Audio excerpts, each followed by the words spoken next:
Okay, so I am here to talk about the second app that I cannot live without.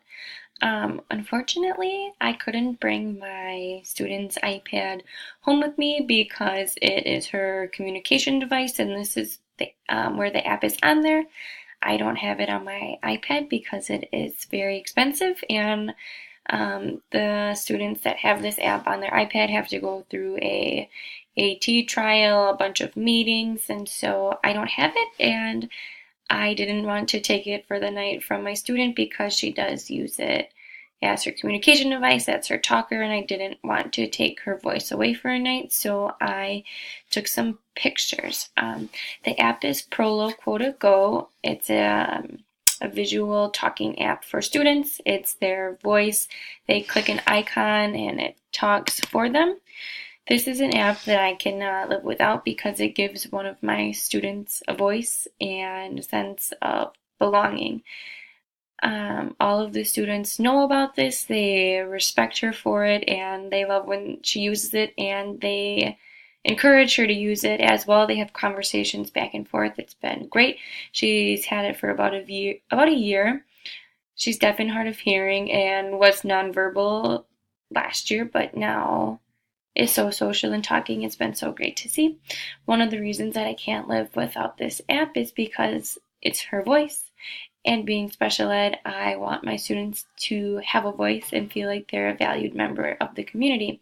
Something that I do with this app in my planning is I look at language workshop, math workshop, science, social studies, and I pre-program every week for the next week so my student can participate in the discussion. I look at the language workshop books, I take pictures and I put them in their own folder so when there's discussion questions she can push it and talk so she feels like she's a part of the classroom and speaking, and it's great. There are numbers and letters. Her IEP goals are around letter and number identification, counting, and so this has been programmed in there for her by me, and I've made it really easy to find under IEP goals and also ABCs, and she's able to talk that way. There's people as well, all of her teachers, all of her aides. She does ABA therapy. We have trained and talked to those people at home who do ABA therapy, and they're carrying this over as well. So we have it all programmed there. Like I said, I do it for the whole following week. I do it during one of my prep times, so I'm not taking it away from her. When I take it from her, she's either in SDPE or gym or lunch where she really doesn't need that, or outside at recess where we don't really bring her communication device because I don't want it to be ruined. And I also use it at a time that it's not going to hinder her education or she's not going to be able to speak. Like I said, she has become verbal. It's just been amazing to see. All of her teachers have been trained on this app.